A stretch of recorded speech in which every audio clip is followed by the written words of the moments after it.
Class. आज हम अपनी एक्सरसाइज 7.2 स्टार्ट कर रहे हैं। होप सो कल आप लोगों ने फार्मूले वो याद कर लिए हों। अगर साथ साथ वो एक साथ नहीं याद हुए तो अब आप लोगों ने हर क्वेश्चन के साथ साथ जो फार्मूला है वो साथ साथ आप लोगों ने याद कर लेना और उसे ज़ुबानी कोशिश करनी है कि 2-3 दफ़ा लिख लें ताकि वो याद हो जाए।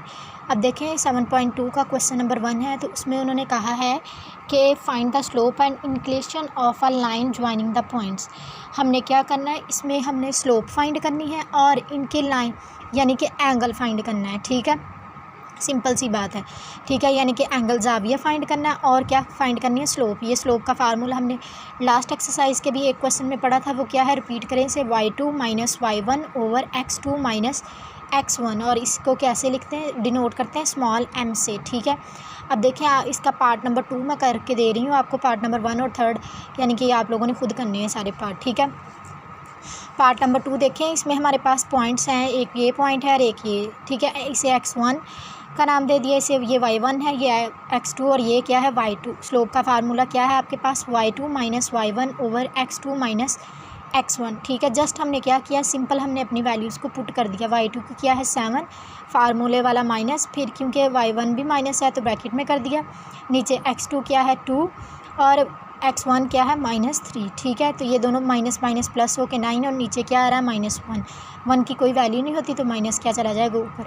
अब हमने इसके फर्स्ट पार्ट में क्या कहा है कि स्लोप फाइंड करना है, दूसरे पार्ट में कहा है कि एंगल यानी इन ज़ाविया फाइंड करना है। ज़ाविया का फार्मूला क्या होता है यहाँ, tan थीटा इक्वल स्लोप। वैसे तो हम जब पैंथागोरस थ्योरम करते हैं, जैसे यूनिट नंबर 6 में किया था, तो हम tan को लिखते हैं यानी परपेंडिकुलर ओवर बेस। लेकिन जब आप स्लोप वाला कर रहे हैं वहाँ आपने ज़ाविया कैसे फाइंड करना है, tan theta is equal to slope. Slope आपके पास क्या है, या -9 वो लगा दी, ये tan इस तरफ। ठीक है, यहाँ इस तरफ आएगा तो क्या हो जाएगा, इन्वर्स हो जाएगा, और यहाँ क्या आ जाएगा, ज़ाविया यानी एंगल आ जाएगा। tan इन्वर्स कैलकुलेटर पे शिफ्ट tan लिखेंगे, -9 लगाएंगे तो ये आ जाएगा। लेकिन आपके पास ज़ाविया आपको पता है कि वो हमेशा क्या होता है, प्लस में आता है। ठीक है, हमने माइनस में ज़ाविया क्या नहीं लेके आना। तो जब भी आपके पास माइनस आ जाए तो आपने क्या करना है, उसे 180 में उसमें से क्या कर देना है, उसमें प्लस कर देना है। ठीक है, तो वह क्या आ जाएगा आंसर, 96 डिग्री आ जाएगा। ठीक है, ये इसी पार्ट में करने की ज़रूरत पड़ेगी। बाकी जो फर्स्ट और थर्ड पार्ट है वो सिंपल ऐसे ही हो जाएंगे कि स्लोप फाइंड करेंगे आप और फिर उसमें से ज़ाविया यानी एंगल फाइंड कर लेंगे और आपका क्वेश्चन हल हो जाएगा। क्वेश्चन नंबर 2 देखें, क्योंकि आपको अब साथ सैटरडे और संडे के दरमियान में छुट्टी आ रही है तो आज हम इसके 3 क्वेश्चन करेंगे और साथ ही आप लोगों ने इसके नोट्स मुकम्मल कर लेने हैं। क्वेश्चन नंबर 2 देखिए, उस क्वेश्चन नंबर 2 में अब वो क्या कह रहा है। क्वेश्चन नंबर 2 में उन्होंने हमें पार्ट्स दिए और कहा है कि आपने बताना है कि ये सेम एक ही लाइन पे होंगे या नहीं होंगे। ठीक है, सेम एक लाइन पे ठीक है तब होते हैं जब ये 3 है, x और y की स्लोप और y और z की स्लोप दोनों क्या हो, एक दूसरे के बराबर। अगर वो दोनों एक दूसरे के बराबर हैं तो इसका मतलब है वो एक ही लाइन पे ठीक है लाई कर रहे हैं। लेकिन अगर x y और y z की स्लोप एक जैसी ना हो तो इसका मतलब है वो दोनों क्या है, एक ही लाइन पे नहीं है। मैंने x और y की स्लोप को m1 का नाम दे दिया और y और z की स्लोप को मैंने नाम दे दिया m2 का। ठीक है, फार्मूला वही सेम स्लोप का। देखें यहाँ से क्या होगा, x1 y1 x2 y2, same values put की। y2 की क्या है, a plus B minus 2b। ठीक है, यानी कि हमारे पास y1 की वैल्यू ये प्लस b और माइनस b क्या हो गया, -b, नीचे c माइनस a।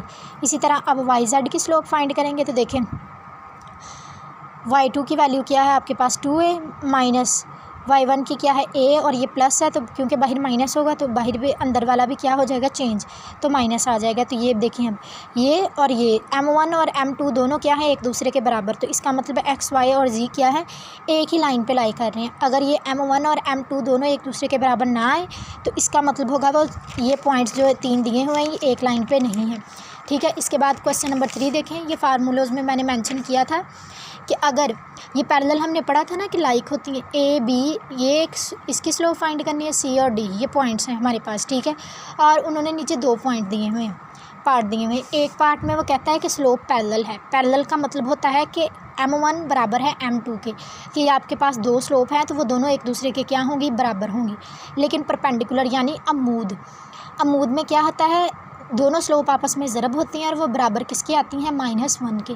हमने बेसिकली यहाँ से k की वैल्यू निकालनी है कि जब स्लोप पैरेलल हो तब k की वैल्यू क्या आती है, जब स्लोप परपेंडिकुलर हो तब k की वैल्यू क्या आती है। सबसे पहले हम दोनों की स्लोप फाइंड कर लेते हैं। मैंने ए और बी की स्लोप को m1 का नाम दे दिया और सी और डी की स्लोप को m2 का नाम दे दिया, ठीक है। ये देखें, slope of A B is equal to m1, slope of C D is equal to m2। सबसे पहले m1 फाइंड कर लिया, तो वो क्या है 9/-k+7, ठीक है। m2 की वैल्यू क्या है, ये वही सिंपल फार्मूला लगाने से, ठीक है, वो आई है 1/2। फर्स्ट पार्ट करते हैं पहले पैरेलल। पैरेलल का क्या मतलब है, m1 बराबर है m2 के। m1 की वैल्यू ये है, ये वो कर दी, इक्वल m2 की ये। आपको पता है अब क्या हो रहे हैं, क्रॉस मल्टीप्लाई। 2 9 से मल्टीप्लाई हो जाएगा, 18 और 1 इससे मल्टीप्लाई होकर वही रहेगी वैल्यू। क्योंकि k फाइंड करना है, ये माइनस के है, इस तरफ आके प्लस के हो गया, ये +18, यहाँ आके -18 और हमारे पास k की वैल्यू क्या आ गई, -11 आ गई। सेकंड पार्ट की तरफ आए तो वहाँ क्या कह रहा है, परपेंडिकुलर। m1 और m2 सेम है, लेकिन कंडीशन बदल गई है। कंडीशन क्या है, अमूद है, और अमूद में क्या होता है, m1 ज़रब m2 बराबर -1। तो इन दोनों को मल्टीप्लाई कर दिया और बराबर किसके कर दिया, -1। अब आपको पता है जब मल्टीप्लाई होता है ऊपर वाली वैल्यू ऊपर वाले के साथ और नीचे वाली नीचे वाले के साथ। 9 1 से 9 और 2 इस दोनों से होगा, k से हुआ तो -2k और 7 से हुआ तो +14 इक्वल -1। ये इस तरफ सारी डिवाइड हो रही है, इक्वल की दूसरी तरफ जाके क्या हो गई, मल्टीप्लाई। बाहर माइनस है, अंदर साइन क्या हो गए, सारे चेंज। ये -14 है, इस तरफ आके +14 हो गया और 23 आ गया, ये 2 मल्टीप्लाई इस तरफ आके डिवाइड हो गया और हमारे पास k की वैल्यू आ गई, ठीक है।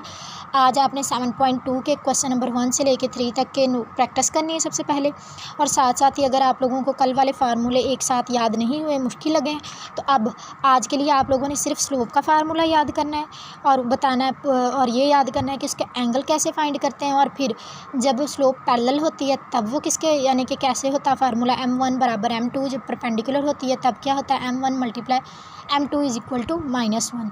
ये अब साथ साथ याद करना है और ये साथ प्रैक्टिस करके आपने नोट्स भी बना लेने हैं, ठीक है। खुदा हाफिज़।